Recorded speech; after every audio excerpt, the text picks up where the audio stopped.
Have you ever walked into your room and stumbled upon a giant pile of crafts and it just kind of makes you depressed and not really want to do anything?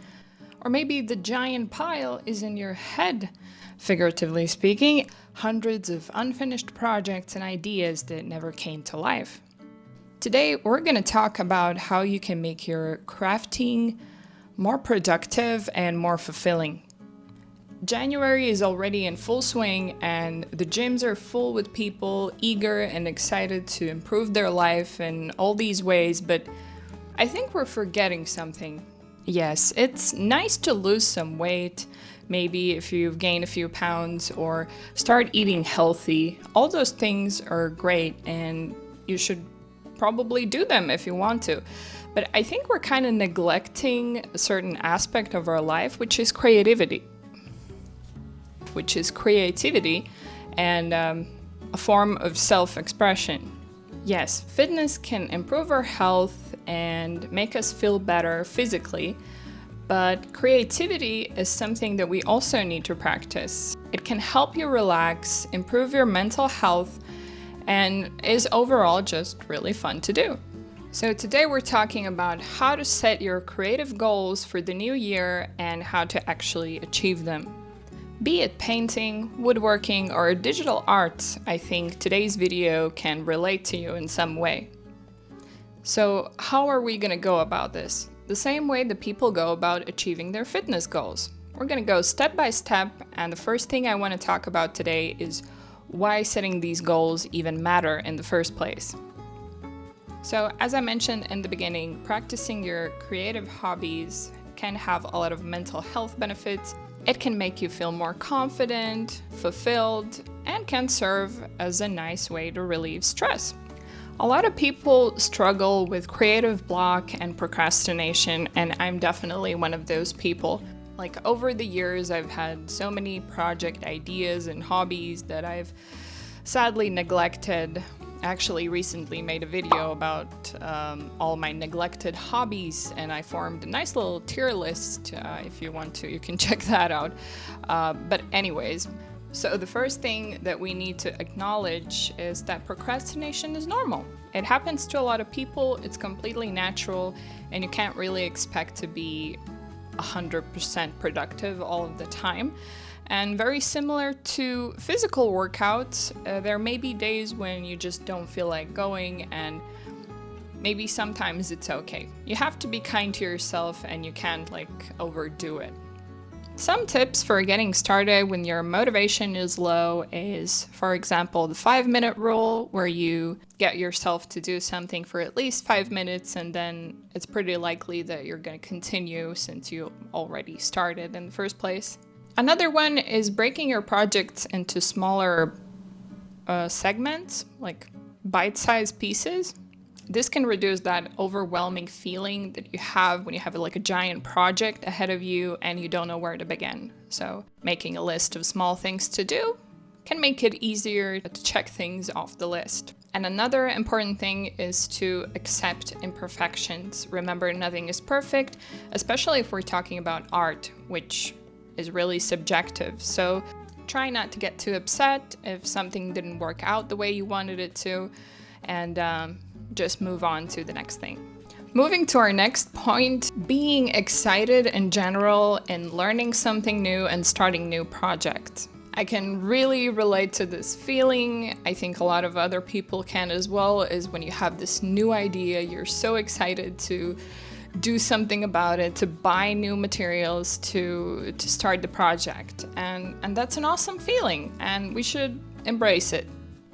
I don't know, I'm constantly thinking of new ideas, new things. I'm usually writing them down in my notebook or on my phone, which brings us actually to the next point. How do we make our crafty projects into a routine?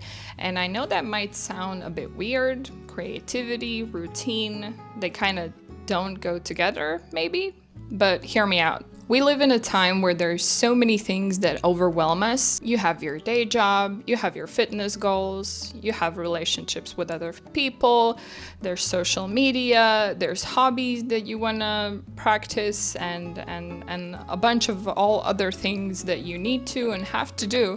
If we specifically don't plan out some time during the day or the week when we can be creative, it's actually pretty likely that we won't do it. You might be tired, or you have some other urgent things suddenly popping up, and you just might skip it because you feel it's not at the top of your priorities. But actually, maybe it is, you just haven't allocated the time for it.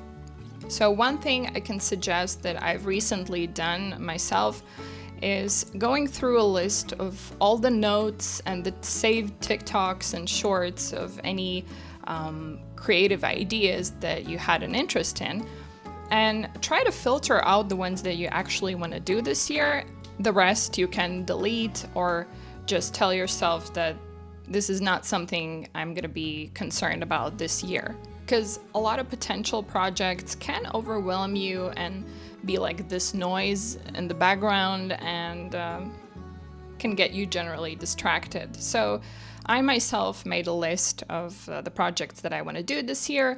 One of the things is my YouTube channel, so I've started to post this year. So my list of creative ideas also doubles as a list for the YouTube videos I might be making this year. So that's practical. If you want some app recommendations for making lists for your hobbies and project ideas, or making a mood board or something of the sorts, there are a few recommendations I can give you. The first one is Habitica or Habitica. It's more of like a pixel art gamified version of keeping track of your habits, which I think is a super cool idea. I tried it out like a few years ago and I liked it.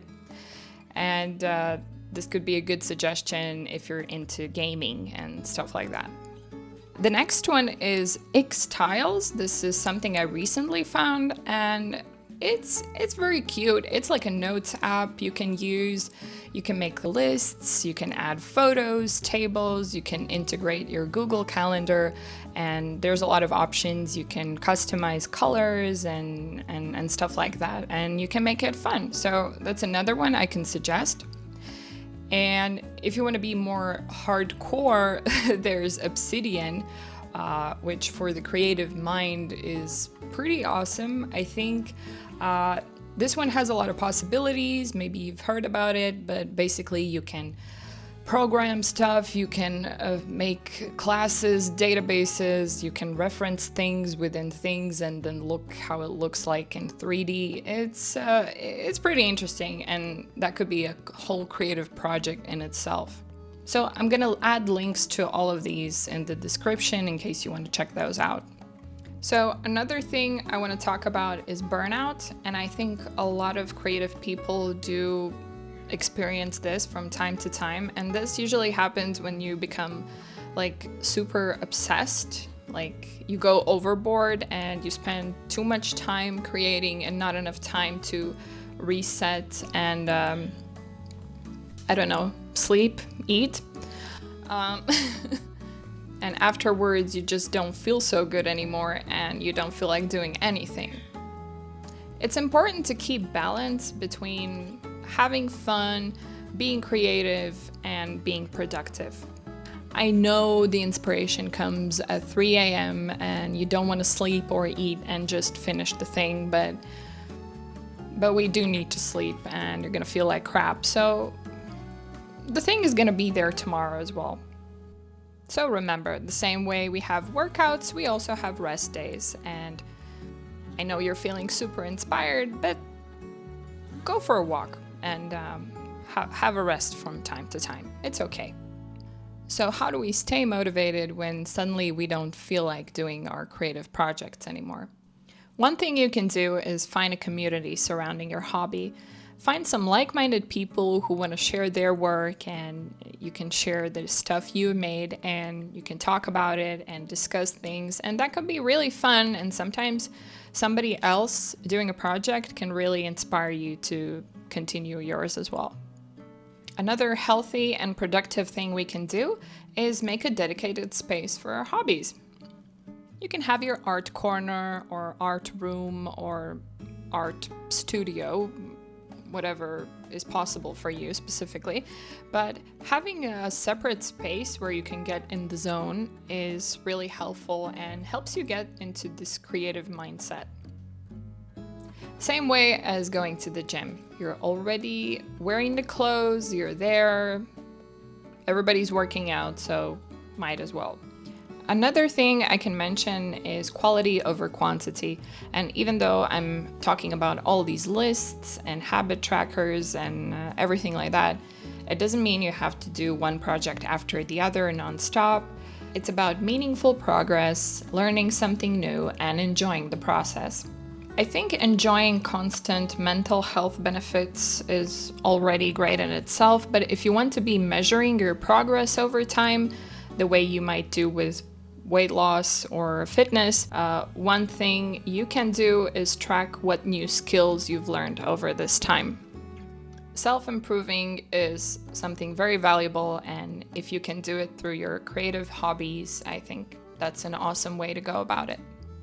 So, in conclusion, I wanted to make a point with this video that creativity is a form of self-care. It's not only putting a face mask once a week and doing a deep clean of your house or stuff like that. Having creative fulfillment is very important to us as humans, especially if you're like a hyper creative person who gets easily overwhelmed. I think it's important to look at these things and maybe try to carve out more time in your day-to-day life with these awesome creative projects. I'm sure you have a bunch of them in store. Actually, I would like to hear some of those. You can write in the comments. I'd love to read about what you've done or something maybe you're excited for in the year of 2025.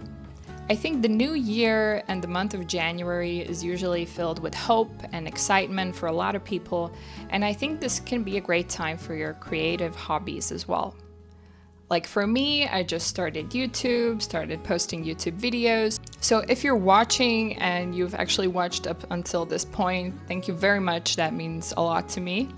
I'm still learning like filming and editing, but I've wanted to do this for such a long time and I'm really excited to finally be doing it. So that's pretty much all I wanted to say today in this video. Thank you so much for watching, and I wish you the best of luck with all of your creative projects. So if you want to support the channel, you can always like and subscribe. That helps, I think. And I hope you have an amazing day. Happy crafting and see you next time.